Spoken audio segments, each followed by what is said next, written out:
Bullets ripped through the trailer wall, sending shards of metal into Maya Rodriguez's cheek. Her commanding officer barked orders she couldn't hear over the static in her headset. The screens in front of her were dead. Every last one of them. The strike she was about to order would have flattened the valley, killed everyone in it. Her hand still trembled over the dead trigger. She knew the coordinates by heart. She also knew now that the enemy convoy wasn't enemy at all. A woman in the group had stumbled, clutching a child to her chest. The long, dark barrel the targeting system had flagged as an assault rifle was just a farming tool glinting in the sun. They'd been set up, not to lose, worse, to slaughter innocents and make it look intentional. Somewhere past the smoke and mountains, the real ambush waited, hidden in the blind spot the machines had sworn was clear. Maya couldn't see them on a screen anymore, but she could see them. Her grandfather's voice rose in her mind, calm and steady. The land will tell you everything you need to know, if you know how to listen. She dropped the useless headset, snatched up her binoculars, and climbed into the open air. The ridge ahead shimmered in the heat, sunlight flashed on hidden rifles, and for the first time that day, Maya smiled. "They think we're blind," she whispered. "Let's show them what human eyes can do." Lieutenant Maya Rodriguez was 3 seconds from authorizing an airstrike when her targeting display went dark. For 20 straight minutes, she had been watching Taliban fighters move through the rugged Afghan valley below, their shapes caught in the clean mechanical gaze of her drone's radar. The automated system had locked on to what the computer judged to be a weapons cache, painting the target with precision red brackets. Her finger hovered over the fire control switch, her pulse syncing with the low hum of electronics, until her headset erupted with static and every screen inside the cramped command trailer sputtered, then died. Outside, the jagged echo of explosions rolled through the mountains. The timing was too perfect to be coincidence.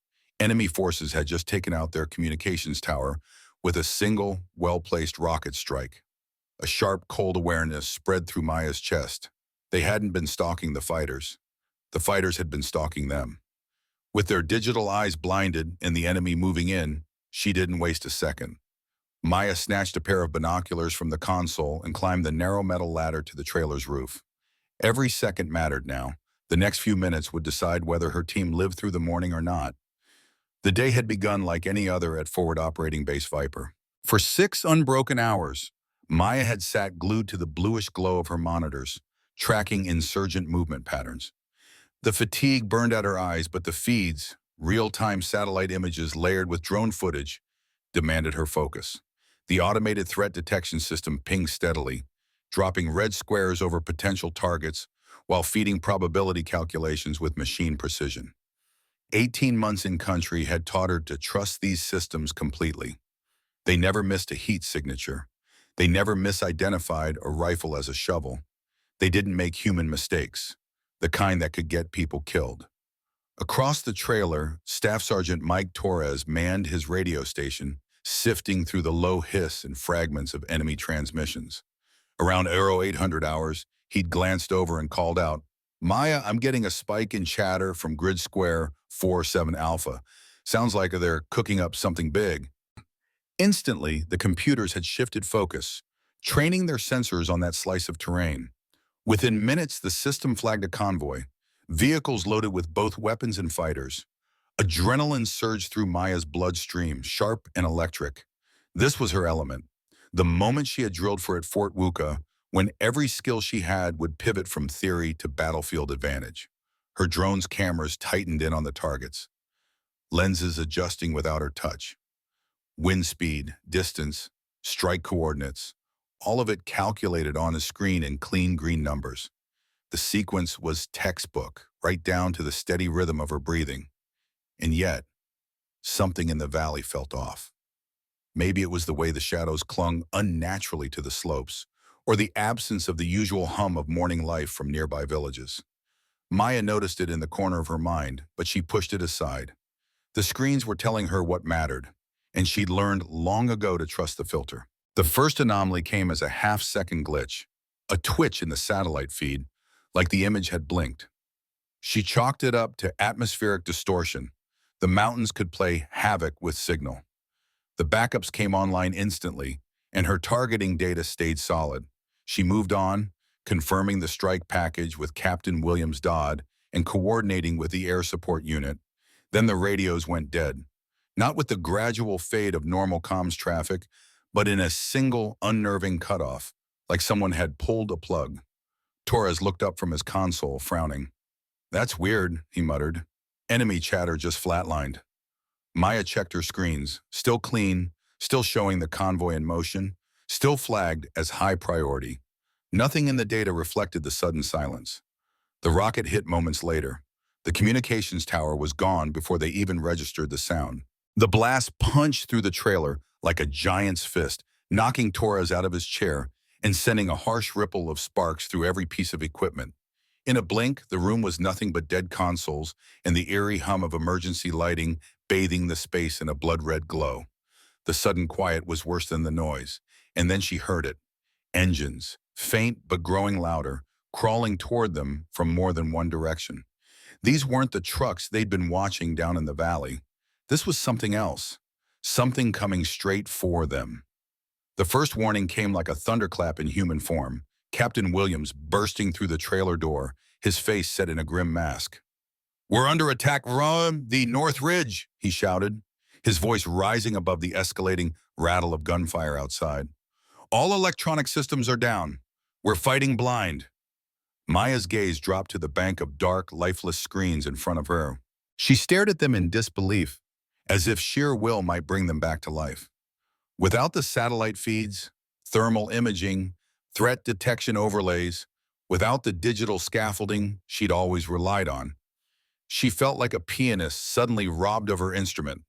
Her training had been about interpreting streams of data, not collecting it with her own senses, but instinct, or maybe desperation, propelled her into motion. She snatched up a pair of binoculars and scrambled toward the roof hatch. Somewhere deep in her memory, something stirred. Faint, almost forgotten skills from before technology had claimed the battlefield. Skills her instructors had insisted still mattered, even in the age of algorithms.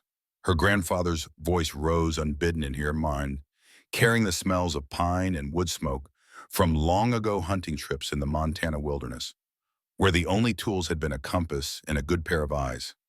"The land will tell you everything you need to know," he'd say, "if you know how to listen."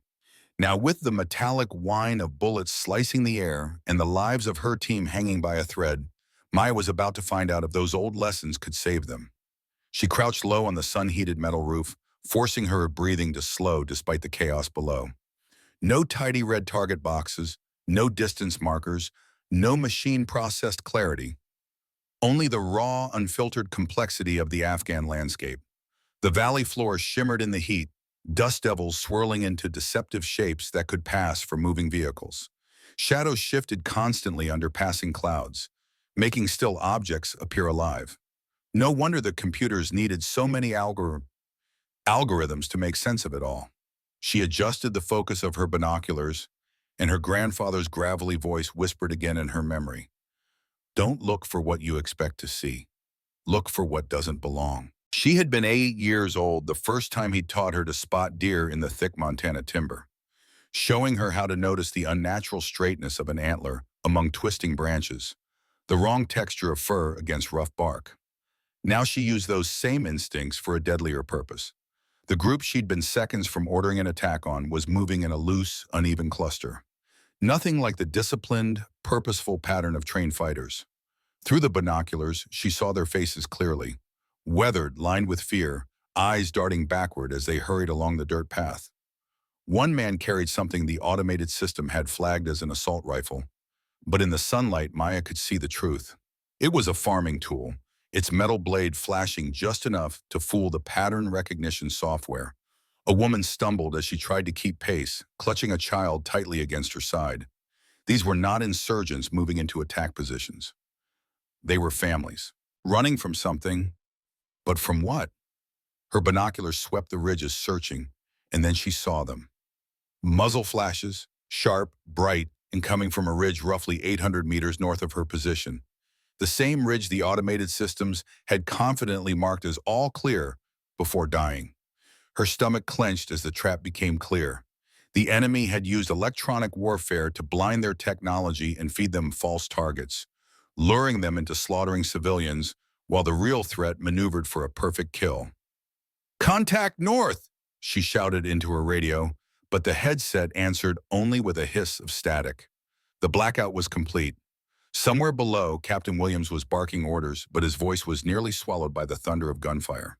The enemy had chosen their moment with surgical precision. Her unit was scattered, confused, and armed with little more than equipment that could have come out of the Vietnam War. The enemy was no amateur force. They had studied the Americans' technological habits with surgical precision. Maya forced herself to stop thinking like a technician and start thinking like a predator. From her vantage point, she saw how the fighters perched along the ridgeline were using the morning sun to mask their fire, positioning themselves so that their muzzle flashes dissolved into the glare of the bright eastern sky. Clever, but not flawless. They'd made one dangerous miscalculation. They were firing from fixed positions, clearly confident they had all the time they needed to methodically pick off the Americans, who, without their automated systems, were nearly blind. Through her binoculars, Maya began to assemble a mental map of their locations, searching for the almost invisible clues her grandfather had once taught her to read. A shift in the brush that didn't match the rhythm of the wind, the unnatural curve of a shadow where a camouflage nest had been dug, the sudden flight of birds from one section of the ridge and then another as shooters shifted between posts. One by one she found them. At least 12 separate firing points, arranged in a textbook ambush, an overlapping web of kill zones designed to lock her unit in a deadly crossfire. The enemy commander was competent, maybe even seasoned, but Maya saw what the machines never would. Through the subtle dance of movement and timing, she could tell these weren't elite special forces. They were well-drilled militia fighters, dangerous, but human, with all the small imperfections that come with flesh and blood. Their hand signals weren't perfectly synchronized. Their reaction times varied. And beyond their lines, she spotted something critical. Their escape route, roughly 2 kilometers behind the firing line, hidden from aerial scans but visible from where she crouched atop the trailer, sat their getaway vehicles, tucked into a wadi, waiting to whisk them into the mountains once the trap had been sprung. They planned to strike hard, disappear fast, and leave only wreckage behind. But then she saw something that made her stomach tighten. The civilians below, she had assumed they were scattered refugees, were being driven along precise paths. In the distance, armed men were herding families into specific zones, corralling them with ruthless efficiency. Human shields, lures. The entire valley had been transformed into a killing ground, with her unit as the centerpiece of the spectacle and innocent Afghans as unwilling actors in this grim theater. A bullet hissed past and sparked against the trailer's metal inches from her head, snapping her back to the urgency of the moment. She was dangerously exposed and running out of time, but now she'd understood the enemy's plan in full, and more importantly, she could see exactly where it could be broken.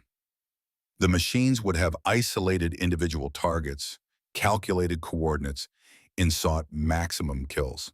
But Maya's eyes saw more than targets. They saw relationships, patterns, a living network of cause and effect. The battlefield wasn't static. It was breathing, reacting, and she could read it.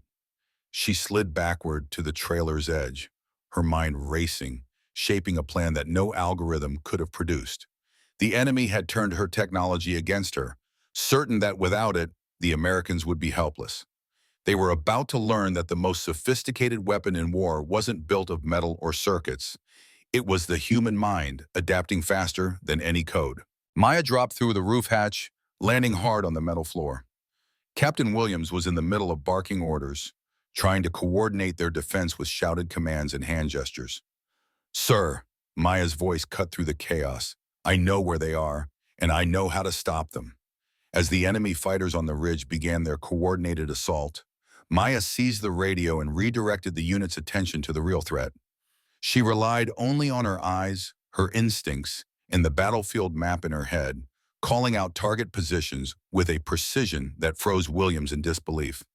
She spotted the differences in movement between civilians and fighters, read the faint bursts of dust that marked hidden gun emplacements, and even identified the enemy commander by watching how the others oriented themselves toward him.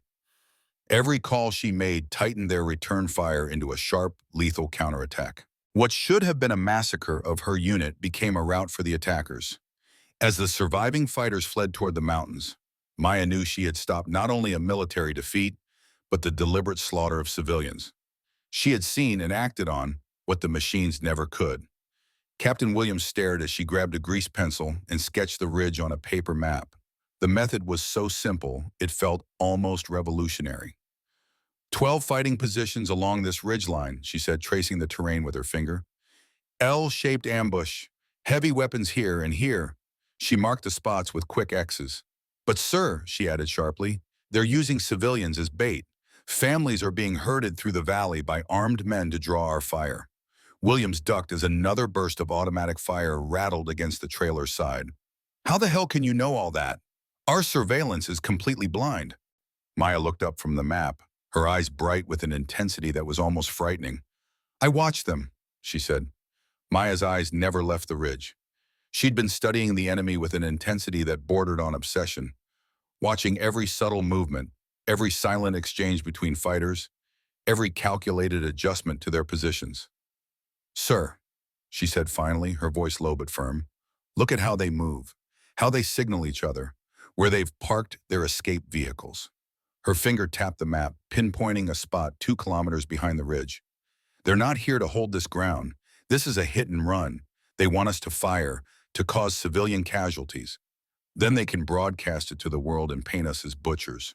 She didn't have to spell it out further. Staff Sergeant Torres dragged himself over to their position, his face pale, a thin line of blood trickling from a fresh cut on his forehead. Ma's right about the civilians, he said, his tone grim. Captain, I can hear them down in the valley, screaming. Sounds like families, kids. The words hit Captain Williams like a gut punch. It wasn't just a battlefield trap. They were standing on the edge of a propaganda disaster. If he had ordered the airstrike, the fallout wouldn't have stopped at the valley floor. It would have detonated across the entire region, erasing American credibility and possibly ending multiple careers, including his own.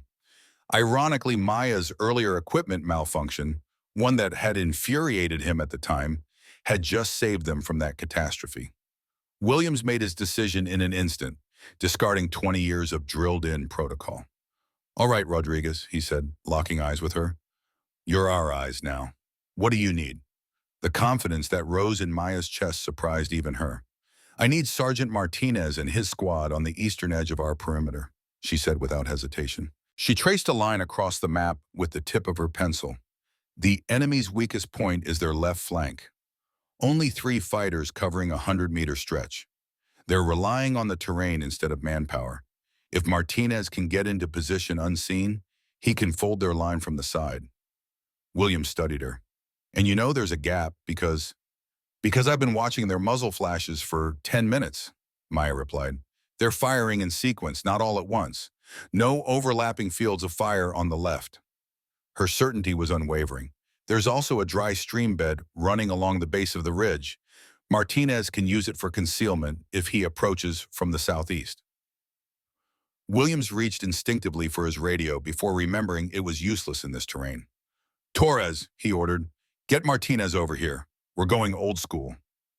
As Torres crawled away, Maya continued her assessment. Their commander's in the center, about 50 meters back from the ridgeline. The others keep glancing toward him before they move. Take him out, and their coordination falls apart. Williams frowned. You can identify their commander from here? Maya nodded and pointed through a bullet hole in the trailer wall. Watch the pattern of their fire. It comes in waves. Someone's controlling the timing, conserving ammunition. That's professional leadership, not random shooting. A fresh volley erupted from the ridge. There, she said sharply. See the 3 fighters on the right? They shifted positions at the same time. That doesn't happen without central command. Sergeant Martinez arrived moments later, crawling low as incoming rounds snapped overhead. Compact, stocky, with 20 years of infantry scars in his muscles and eyes, he looked skeptical about getting tactical orders from a drone operator. Captain, you wanted me? Williams pointed to the map. Rodriguez found a weak spot. I want you to exploit it. Martinez's eyes moved over the hand-drawn notations. Skepticism gave way to curiosity, then interest. This is solid intel, sir. Real solid. But how do we know it's accurate? Maya met his gaze head-on. Sergeant, I've been watching them for 15 minutes with nothing but binoculars in my own eyes. I can tell you the guy in position 7 has a limp, favors his left leg. The man in position 3 keeps checking his watch. He's waiting for a scheduled extraction. And the heavy machine gun in position 9 just went silent, either out of ammo or their barrels cooked. Martinez raised an eyebrow. You can see all that from here? I can see that, she said evenly, and more. The real question is whether you trust me enough to bet your squad's lives on it. He looked at the map again, then at Williams, then back at Maya. Something in her tone, the unshakable confidence, the razor-sharp details, the way she spoke as if she'd studied the enemy for years instead of minutes, made up his mind. All right, Rodriguez, he said at last, walk me through the approach one more time. For the next 5 minutes, Maya outlined the plan with the precision of a veteran reconnaissance officer. She described the contours of the land, the places to use for cover, the rhythm of the enemy's gunfire, and the brief pauses they could exploit. She even pointed out exactly where to place each man for maximum impact when the moment came. Martinez was just about to lead his squad out when Maya's hand shot out and gripped his arm. Sergeant, one more thing, she said, her voice low but urgent. When you hit their left flank, the civilians in the valley are going to panic and run. You make sure your men know the difference between farmers with tools and fighters with weapons. The enemy is counting on us to get that wrong. Martinez's jaw tightened. He gave a single grim nod. Copy that. We'll be careful. He moved out, his squad vanishing into the warren of concrete barriers and stacked supply containers that ringed the base. Maya turned back toward her post atop the trailer roof. But this time she wasn't just watching. She was commanding. Her hands flashed signals. Her voice carried over the din, sharp and precise. She became the eyes and nerve center of the defense. Mortar team, shift fire 200 meters north, she barked. Through the dust and smoke, she spotted movement. Ma enemy squad moving through the rocks. Seconds later, a blast ripped across the ridge, scattering the fighters and shredding their carefully timed assault. The battle was far from decided, but the tide had begun to turn. For the first time since the electronic warfare strike had blinded their systems, Maya's unit was no longer groping in the dark. They were striking back, deliberate, coordinated, and effective. And it was because Maya had stopped seeing the battlefield as lines of code and targeting grids and started seeing it for what it truly was, a living, breathing organism, a place where human instinct could outmatch the cold precision of technology. But the real test lay ahead, when Martinez reached the enemy flank and their carefully laid ambush began to unravel. In the weeks that followed, Maya's after-action report tore through the Pentagon like a shockwave. Her account detailed, in unforgiving clarity, how the enemy had used electronic warfare to deceive automated targeting systems. It exposed a weakness that could have led to devastating civilian casualties and strategic collapse. Within months, Maya was pulled from the field and given a new mission, leading a program to train soldiers in analog warfare, the art of fighting effectively when the technology you rely on goes dark. Her methods proved so adaptable that they spread beyond the military with them military into cybersecurity, emergency response, even medical diagnostics. Maya's moment of technological failure had revealed an unshakable truth. In a world addicted to automation, the greatest advantage belonged to those who could think and observe without a digital crutch. She had gone from drone operator to redefining the relationship between humans and machines, showing that sometimes the sharpest weapon in the arsenal was the human mind itself. When she finished presenting her findings in the Pentagon briefing room, the place went utterly still. 3-star generals, defense contractors, intelligence analysts, they all sat frozen, the weight of her words sinking in. On the screen behind her, 2 images glowed: Maya's hand-drawn tactical map from that day in Afghanistan, and the final targeting data from the automated systems. The contrast was like night and day. Where the computers had flagged legitimate military targets, her own eyes had seen something far more dangerous, a masterful deception operation that could have triggered an international crisis. General Patricia Hawkins, the Army's Deputy Chief of Staff for Intelligence, broke the silence. Lieutenant Rodriguez, are you telling us that our multi-billion-dollar targeting systems weren't just compromised, but actively manipulated to create false targets? Maya met her gaze. Months of investigation and analysis had stripped her of any hesitation. Yes, ma'am. The enemy used our own algorithms against us. They studied our pattern recognition software, learned exactly how it identified threats, and then built decoys, false signatures, to trigger automatic target locks. The supposed weapons our systems detected were nothing more than farming tools, positioned at just the right angles to catch sunlight like the glint off a rifle barrel. The military vehicles were civilian trucks, loaded with scrap metal to mimic the right heat signatures. A low murmur rippled through the room. The defense contractors looked ashen, their faces betraying the realization that their billion-dollar systems could be fooled so easily. Maya didn't let the pause linger. But their real brilliance wasn't in the tech, it was in the psychology. They knew we'd grown so dependent on our systems that we'd trust the data over our own eyes. They counted on us not to look deeper. Colonel James Mitchell, flown in from Fort Leavenworth for this briefing alone, leaned forward.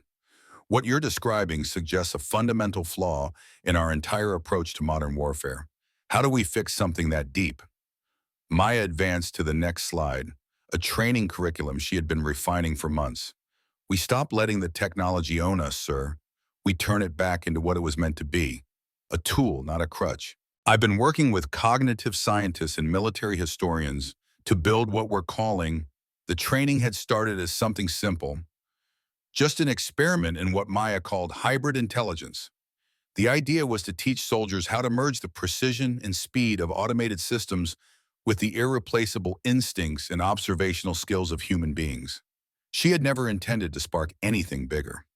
Yet in the months that followed, she found herself at the very heart of a quiet revolution inside the armed forces. It began at Fort Wuka, a small pilot program barely noticed at first. But soldiers talk and word spread fast. Units from across the country wanted in. The younger troops, raised on a steady diet of video games, smartphones, and instant navigation, were suddenly being taught things that, to them, felt almost primitive. How to read the lay of the land without a GPS screen telling them where to go, how to judge distances without the aid of a laser rangefinder, how to pick out subtle signs of danger without relying on thermal imaging. And yet, the results were undeniable. In field exercise after field exercise, Maya's trainees outperformed units that depended entirely on high-tech gear. More importantly, they stayed calm under the very kind of electronic warfare attacks that had nearly wiped out Maya's own unit years earlier in Afghanistan.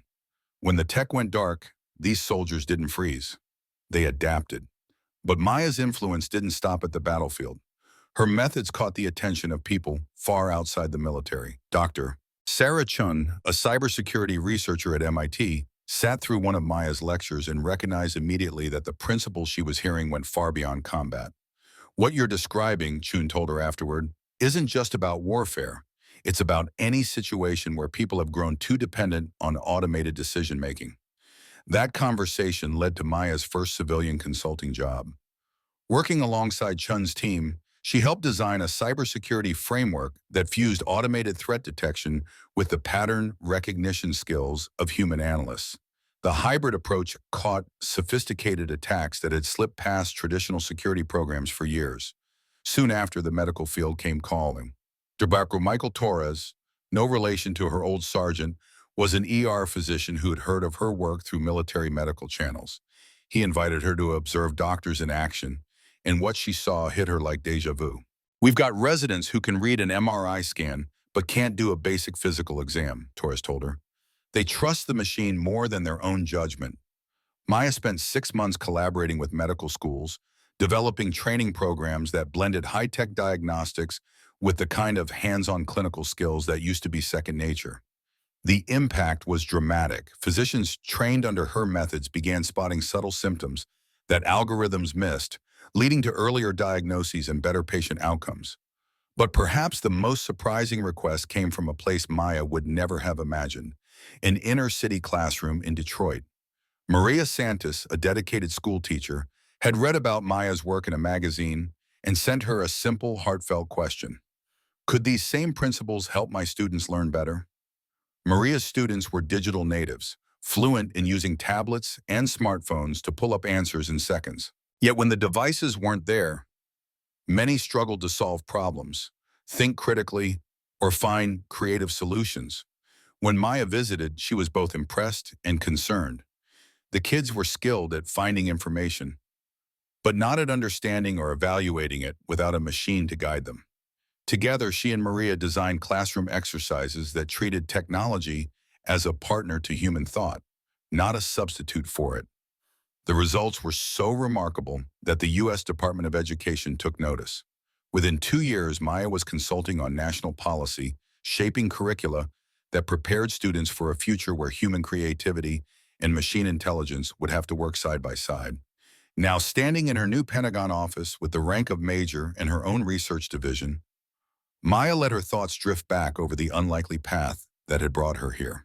A single moment of technological failure back in Afghanistan had revealed a truth that was now influencing fields from national defense to public education. In an era of artificial intelligence and automation, the most valuable skill wasn't simply using machines, it was knowing how to think with them. Her phone buzzed, a text from her grandfather in Montana. "Saw you on the news again, kiddo. Proud of you for remembering that the best technology is still between your ears." Maya smiled, recalling those hunting trips from her youth that had once seemed irrelevant to her high-tech military career. Only now did she understand he had been teaching her the most advanced skill of all, how to see clearly in a world overloaded with noise and distraction. The irony was sharp but satisfying. She had become one of the military's foremost experts on advanced technology by mastering the art of operating without it. The day her combat radar went dead, she had switched to manual targeting out of necessity, and in doing so discovered something far more powerful than any piece of hardware: the irreplaceable value of human insight. Her revolution was only beginning. Across the country, in classrooms, hospitals, boardrooms, and military training grounds, people were relearning how to think like humans again. Not despite their technology, but because they understood, thanks to her, exactly where technology's limits lay. The future, Maya knew, would not belong solely to humans or to machines. It would belong to those who could merge the best of both into something neither could achieve alone.